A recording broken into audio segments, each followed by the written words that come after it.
Hello students, decoding nutritional biology with শ্রীপর্ণাতে তোমাদের সকলকে স্বাগত। আমাদের আজকের টপিক হচ্ছে প্রোটিন ডাইজেশন বা প্রোটিন পরিপাক। তো প্রোটিন জাতীয় খাবার কোনগুলো সে বিষয়ে তো তোমাদের ধারণা আছে। প্রোটিন জাতীয় খাবার হলো তোমার মাছ, মাংস, ডিম এইসব খাবারগুলো, মিট, ফিশ, এগ, এই টাইপের খাবারগুলো হচ্ছে প্রোটিন জাতীয় খাবার। তো সেটা কিভাবে এই টাইপের খাবারগুলো গ্রহণ করার পর কিভাবে পরিপাক হয় সেটা আমরা আজকে এই ভিডিওতে জানব। ফার্স্ট প্রোটিন হজম বা পরিপাক শুরু হচ্ছে আমাদের স্টমাক বা পাকস্থলীতে। রিমেম্বার, মুখবিবর বা মাউথের মধ্যে প্রোটিনের কোনো রকম পরিপাক হয় না, কারণ প্রোটিন পরিপাকে সাহায্যকারী কোনো রকম উৎসেচক আমাদের মুখের বিবরে, বিশেষ করে লালার রসের মধ্যে উপস্থিত নেই। তো প্রথম প্রোটিন পরিপাক হচ্ছে আমাদের পাকস্থলীতে। তো এটা মনে রাখার কিছু একটা শর্টকাট টিক আমি প্রোভাইড করেই দিয়েছি। শর্টকাট ট্রিকটা হলো প্রণয় ড্রিঙ্ক পেপসি বা পাকস্থলীতে পেপসি। পেপসিন হচ্ছে মেন এনজাইম ইন দ্য পাকস্থলী। কি এই এনজাইমটার কাজ? Pepsin basically is the main enzyme in the stomach. তো এই এনজাইমটার কাজ হচ্ছে গিয়ে আচ্ছা, প্রাইমারিলি যে ব্যাপারটা সেটা হচ্ছে পেপসিন আমাদের পাকস্থলীতে ক্ষরণ হচ্ছে পেপসিনোজেন ফরম্যাটে, যেটা পেপসিনের বাচ্চা রূপ বলা যেতে পারে বা নিষ্ক্রিয় রূপ, যেটা পাকস্থলীর যে HCl অক্সিনটিক সেল থেকে তো ক্ষরণ হয়, HCl পড়েছি আমরা, সেটার মাধ্যমে পেপসিনোজেনটা অ্যাক্টিভেট হয়ে পেপসিনে কনভার্ট হচ্ছে। এই পেপসিনটা প্রোটিনকে অ্যাসিড মেটাপ্রোটিন, তারপর প্রাইমারি প্রোটিওস, তারপর সেকেন্ডারি প্রোটিওস এবং দেয়ার বাই পেপটোনে কনভার্ট করবে।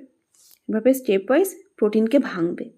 অ্যাসিড মেটাপ্রোটিন তৈরির মাধ্যমে ভাঙছে, কারণ এই স্টমাকের ভেতরের পরিবেশটা হচ্ছে অ্যাসিডিক, তাই অ্যাসিড মেটাপ্রোটিন তৈরির মাধ্যমে ভাঙছে পেপসিন প্রোটিনকে।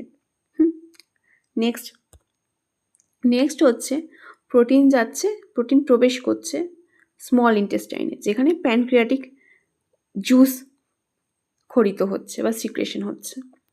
প্যানক্রিয়াটিক জুসের মধ্যে আছে 3টে মেন এনজাইম, ট্রিপসিন, কাইমোট্রিপসিন আর কার্বক্সিপেপটাইডেস। এদের 3জনের কাজ কি? এদের 3জনের কাজও প্রোটিনকে ভেঙে ফেলা, এবং শুধু ভেঙে ফেলা না, একদম ছোট ছোট টুকরো করে ভেঙে ফেলা।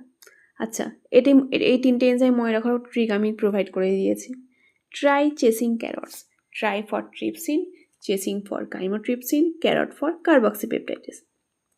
তো এটা কিভাবে কাজ করছে? এখানেও trypsinogen activated into trypsin by the enzyme in the ইন্টেস্টাইনে এন্টেরোকাইনেস এনজাইম আছে, যেটা ট্রিপসিনোজেনকে ট্রিপসিনে কনভার্ট করছে। ট্রিপসিনোজেন হচ্ছে ডিঅ্যাক্টিভেটেড রূপ বা নিষ্ক্রিয় রূপ, আর ট্রিপসিন হলো অ্যাক্টিভ রূপ বা সক্রিয় রূপ। তো ট্রিপসিন তারপর একাই বাকি সব যা এনজাইম আছে সেগুলোকে অ্যাক্টিভেট করে ফেলছে। কাইমোট্রিপসিন, কার্বক্সিপেপটাইডেস এগুলোকে অ্যাক্টিভেট করছে ট্রিপসিন।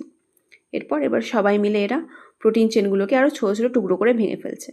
এরা কীভাবে প্রোটিনকে ভাঙছে? প্রোটিন থেকে অ্যালকালি মেটাপ্রোটিন তৈরি করছে, তারপর প্রাইমারি প্রোটিওস, তারপর সেকেন্ডারি প্রোটিওস, তারপর পেপটোন, তারপর পলিপেপটাইড, তারপর লোয়ার পেপটাইড, তারপর সর্বশেষে অ্যামাইনো অ্যাসিড। আচ্ছা, এখানে প্রোটিনকে এরা টুকরো করছে, মানে একদম ছোটো টুকরো করে ফেলছে, মানে পুরোপুরি একদম অ্যামিনো অ্যাসিডে ভেঙে ফেলছে। কিন্তু আমরা ক্ষুদ্রান্তে আগের স্টেপে পাকস্থলীতে দেখলাম প্রোটিন কিন্তু অত ছোট অ্যামিনো অ্যাসিডে কনভার্ট হচ্ছে না, ও পেপটোন অবধি কনভার্ট হয়ে থেমে যাচ্ছে বেসিক্যালি, কারণ পেপসিনের ক্ষমতা অতটুকুই, ওর বেশি ক্ষমতা পেপসিনের নেই। এমনিতে পেপসিন অ্যাসিডিক পরিবেশে কাজ করে, তো অ্যাসিড মেটাপ্রোটিন তৈরির মাধ্যমে প্রোটিনকে সরল রূপে ভাঙে। কিন্তু আমাদের স্মল ইন্টেস্টাইনে তো অ্যাসিডিক এনভায়রনমেন্ট নয়, বেসিক বা ক্ষারকীয় এনভায়রনমেন্ট, পিএইচটা বেশি, 7-এর বেশি একটু। তো সেখানে প্রোটিন অ্যালকালি মেটাপ্রোটিন তৈরির মাধ্যমে ভাঙছে, ভেঙে আলটিমেটলি অ্যামিনো অ্যাসিড অবধি কনভার্ট হয়ে যাচ্ছে, পুরোপুরি প্রোটিনটা ভেঙেই যাচ্ছে, ভেঙে একদম সরল রূপে কনভার্ট হয়ে যাচ্ছে। নেক্সট হচ্ছে আমাদের স্মল ইন্টেস্টাইনের মধ্যে আন্ত্রিক রসের মধ্যে 2 টাইপ অফ পেপটাইডেস আছে, যেটা হচ্ছে আলটিমেট বা সর্বশেষ এনজাইম যে প্রোটিনকে ভাঙার জন্য। কি আছে, অ্যামিনোপেপটাইডেস অ্যান্ড ডাইপেপটাইডেস। এটা মনে রাখার আমি একটা ট্রিক দিয়ে রেখেছি, ইন্ট উইথ পেপটাইডস বা পেপটাইডেস দিয়ে শেষ, মানে আমাদের প্রোটিন পরিপাক শেষ হচ্ছে পেপটাইডেস দিয়ে। কি পেপটাইডেস, অ্যামাইনোপেপটাইডেস অ্যান্ড ডাইপেপটাইডেস। এরা কি করছে, এই এনজাইমগুলি ছোট প্রোটিন কণাগুলিকে ভেঙে একদম একক উপাদান অ্যামিনো অ্যাসিডে পরিণত করছে। মোটা কথা, এদের কাজও অ্যাকচুয়ালি প্রোটিনকে ভেঙে অ্যামিনো অ্যাসিডে কনভার্ট করা। হলো। এবার প্রোটিন পরিপাকের একটা সরলীকৃত ছকও আমি দিয়ে রেখেছি তোমাদের জন্য। পুরো প্রোটিন পরিপাকটা দেখো, এখানে খুব শর্টে একসাথে দেওয়া আছে। প্রোটিন প্রথমে এন্ডোপেপটাইডেস, পেপসিন, ট্রিপসিন এগুলোর প্রভাবে পলিপেপটাইডে কনভার্ট হচ্ছে। তারপর এক্সোপেপটাইডেস, অ্যামাইনো অ্যাসিড, অ্যামাইনোপেপটাইডেস, কার্বক্সিপেপটাইডেস এগুলোর মাধ্যমে ডাইপেপটাইডে কনভার্ট হচ্ছে।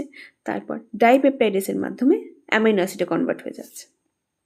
তো এখানেই মোটামুটি প্রোটিন পরিপাক শেষ। এবার চলো একটু আমরা ছোটোখাটো করে রিক্যাপ করে দেখে নিই কী শিখলাম। তো পেপসিনোজেনকে অ্যাক্টিভেট করছে HCl পেপসিনে।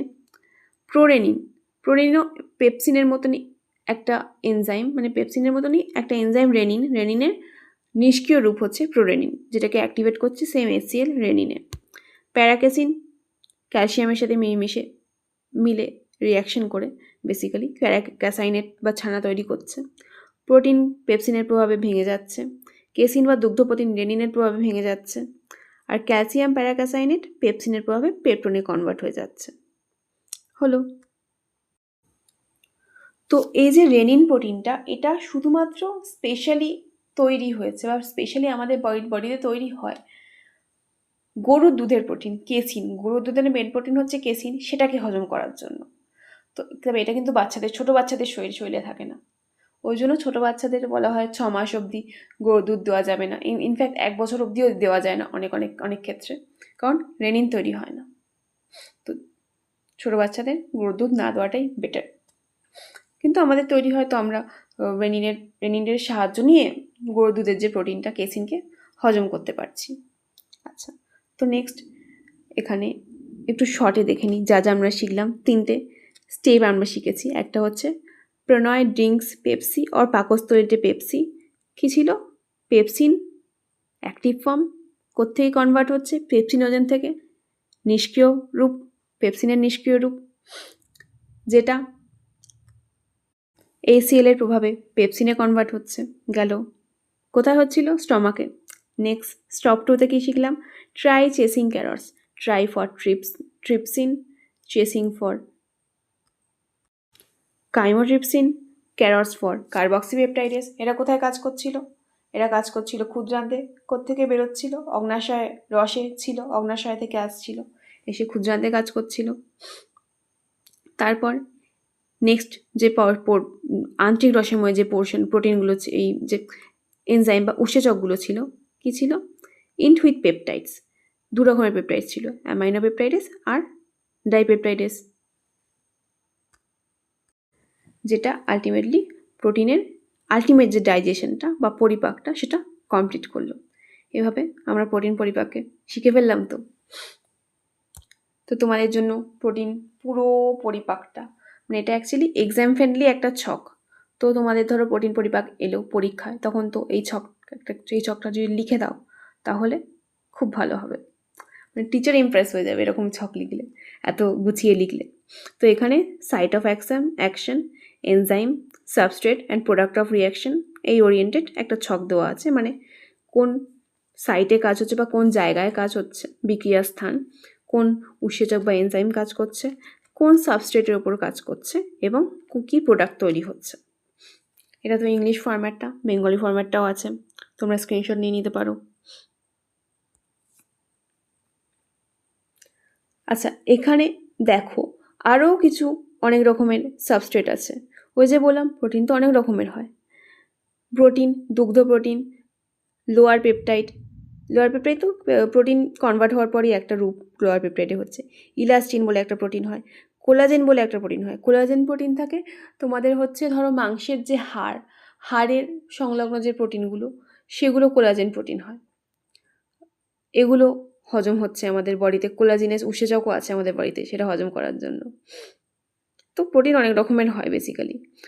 তারপর নিউক্লিওটাইড, নিউক্লিওসাইড এগুলোও আছে, এগুলোও হজম করা উৎসেচক আছে।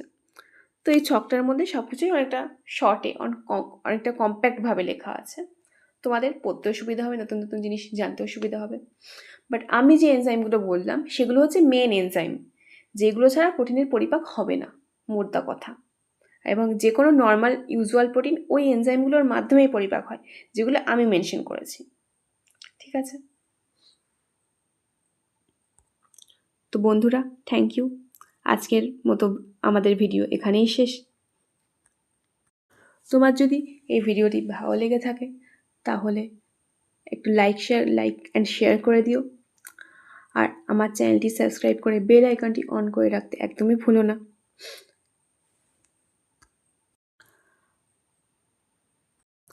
এবং নতুন নতুন আরও ভিডিও পাওয়ার জন্য আমার চ্যানেলটিকে ফলো করতে থেকো। Thank you.